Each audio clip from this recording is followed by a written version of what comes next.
જય કિસાન. તો ખેડૂત મિત્રો, ખેડૂત વિરોધી જે વાતાવરણ ઊભું કરવામાં આવ્યું છે કે એમાં છેલ્લે બાકી હતા તો મજૂરને પણ એમાં જોડવામાં આવ્યા અને મજૂરને ભેગા કરી અને અમુક લોકો એનો ખર્ચો આપે અને એની મજૂરી આપે કે તમે ખેડૂત વિરોધી આ કાર્ય કરો.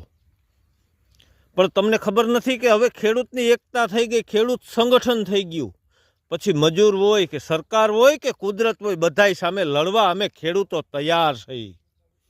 દેશનો જવાન જેમ શહીદ થઈ જાય ને એમ કાયમ મારો સૌરાષ્ટ્રનો ગુજરાતનો ખેડૂત એક એક તો શહીદ થાય છે.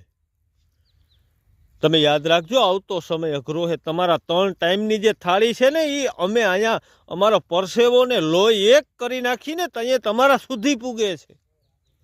અને તમે એ ખાઈ અને સવારે જાય અને ભૂલી જાઓ છો, પણ કુદરતનું ઋણ છે ને એ તમારે ચૂકવવું જોશે. તમે જુઓ, વીઘે ખાંડી તમારે હોસ્પિટલ છે, અમારે ગામડામાં નથી, યાદ રાખજો. તો કુદરત અમારા ભેગો છે. ભલે એ કોપાયમાન હોય, એને રીઝવતા અમને આવડે અને તમને તમારી ભાષામાં જવાબ દેતાય અમને આવડે. આવતો સમય તમારું ભવિષ્ય નબળું. ચેતી જાઓ, ચેતી જાઓ. આ જગતનો તાત બોલે છે. હવે ઘડીએ ઘડીએ તમને હું ચેતવણી નહીં આપું. તમારો સમય પૂરો થઈ ગયો ભાઈ. જેનો સમય પૂરો થાય ને એના કાર્ય અવાજ હોય. ઇતિહાસ સાક્ષી છે. જય હિન્દ, જય કિસાન.